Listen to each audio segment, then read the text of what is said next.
Indianapolis with the Indiana State Sycamores. This is WTWO News at 6. In just an hour, the ISU men's basketball team will face Seton Hall in the NIT Championship game. Well, thanks so much for joining us for this special edition of WTWO News at 6, live from Hinkle Fieldhouse here on the Butler University campus for the NIT Championship game. A lot of excitement. I'm Dana Winkleplack. Sports Director Grant Pugh, he has the lucky job. He is inside Hinkle Fieldhouse right now. Let's join him on what we can expect from the Sycamores tonight. Hey, thanks, Dana. Good evening, everyone. We are live from Indy, as you just saw. What a night for the Indiana State Sycamores. They are set to square off with the Seton Hall Pirates. Less than an hour. Teams warming up behind me here on the floor. Your news now. This is WTWO News at 11.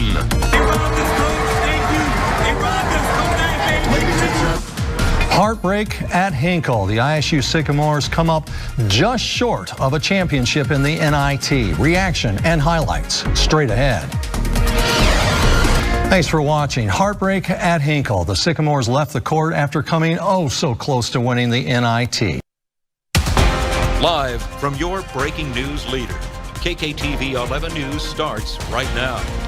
And tickets are on sale right now for one of Colorado Springs' biggest events. Coming up, how you can make sure you have a spot for the big liftoff. And I'm Rebecca Gavazda. April is Child Abuse Awareness Month, and there's multiple organizations here in the Pikes Peak region that are trying to bring light to that issue. I'll have more on what they're doing coming up.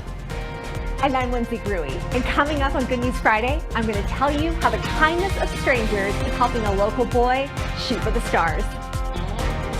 Let's get you out live right now to Seven Falls. Oh, such a beautiful view. Love to start our Friday morning. And now it's 6 o'clock and broadcasting from our brand new studios. Welcome to 11 News This Morning. I'm Matt Kroschel. And I'm Erica Franda. We finally made it to Friday, and we're so glad you're all joining us for our first day here at our new station. Straight ahead on WBKB, Alpena School's DECA Club will compete on the international level. Plus, one local student is heading to the Ivy League, and a very nasty flower is set to bloom in southern Michigan. You're watching Thunder Bay News Network. WBKB News at 6 starts now. Live from Alpena, Michigan. This is WBKB 11 Evening News, with up-to-date and continuing coverage on local news, weather, and sports. These are the stories that matter, and the news that affects you most. This is your local news team. You're watching WBKB 11 Evening News. Good evening and thank you for joining us. I'm Kevin Hodge. Alpena High School's DECA Club is heading to the DECA International Career Development Center to compete against other schools from all over the world. News 12 is taking you behind the yellow tape on Crime Files. Join us as we delve into the most captivating true crime stories, dissecting real-life mysteries, and unraveling chilling tales of murder that shocked our communities. Police say this may be the largest case of serial murders. We dive deep into every twist, every turn, every clue of every investigation. Hopefully, justice can be served in this manner. Crime Files, tonight at 9:30 p.m. on News 12 New York.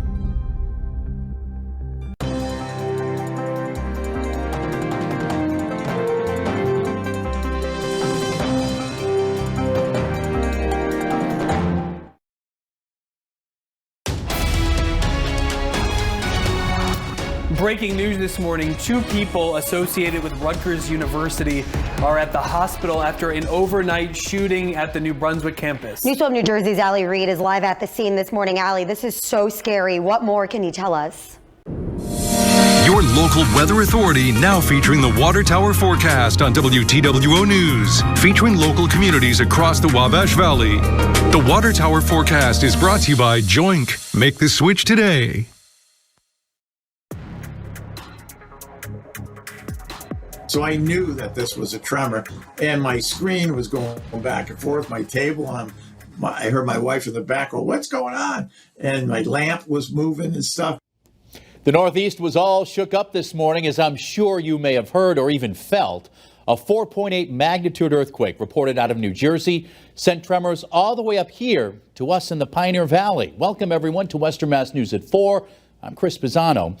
We're bringing you team coverage tonight. First Alert meteorologists Jana Brown and Don Maher are both on deck today, with reporters Matt Price and Reagan Lockery speaking to eyewitnesses and a seismologist. But first, coming up here at 4, a 4.8 magnitude earthquake hit central New Jersey today, sending tremors throughout much of the Northeast. We have a breakdown. Plus, the Baltimore bridge collapse could have an impact on the environment around it. We'll hear from experts in Baltimore who are studying it. Those stories and more right now. From WBNG, the Southern Tier's #1 local news. This is 12 News at 4. Good afternoon and thanks for joining us. I'm Caitlin Pearson. Millions of people felt the effects of a 4.8 magnitude earthquake today that sent tremors throughout much of the Northeast. Experts say this quake, with the epicenter of which was in central New Jersey, was along a fault line likely 200 million years old, causing more widespread shaking. Governor Kathy Hochul says they're taking this very seriously, as it's the strongest earthquake to hit the East Coast since 2011. This is CBS 2 News. The first thing I noticed was the crack in the street. Started to walk down the street, saw a similar parallel crack to it, thinking, oh my God. I was in my house and the whole house was shaking. Right now at 4, breaking news. A magnitude 4.8 earthquake centered in northern New Jersey rocks the entire tri-state area and beyond. This afternoon, special live team coverage of the Northeast earthquake. Good afternoon. I'm Alice Gaynor in for Christine Johnson. And I'm Maurice Dubois. You felt it. I felt it. Oh, yeah. We all felt it. Everybody's talking about it. It startled everybody this morning. 10:23 a.m. The ground shook beneath our feet. The epicenter of the quake, Reddington, New Jersey, about 45 miles west of the city. Newswatch 16 is sponsored by your local Ford stores. Check out Ford's full lineup and build your new vehicle at buyfordnow.com today. From WNEP, the news station, this is Newswatch 16 at 5. A rare earthquake strikes the Northeast. The shaking felt by millions, including here in northeastern and central Pennsylvania. It's our top story on Newswatch 16 at 5. Good afternoon, everyone, and thanks for joining us. I'm Stacey Lang. And I'm Lisa Washington. That 4.8 magnitude earthquake centered in Lebanon, New Jersey, that's about 50 miles west of New York City, struck at about 10:30 this morning. The shaking was felt from Maryland to Massachusetts and was captured on numerous home security cameras. Earthquakes along the Atlantic seaboard are uncommon, but not unheard of.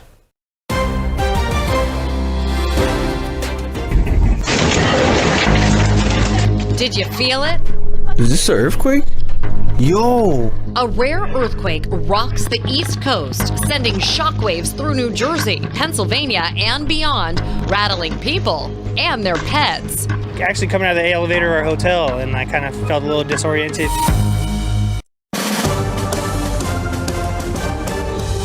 Tonight on Connecticut's news station, we're still shaking. New aftershocks tonight felt here and across the Northeast after this morning's 4.8 earthquake, one of the biggest temblors on the East Coast in years. Clouds continue into the start of the weekend. We've got your forecast. Plus, we are looking ahead to next week's solar eclipse.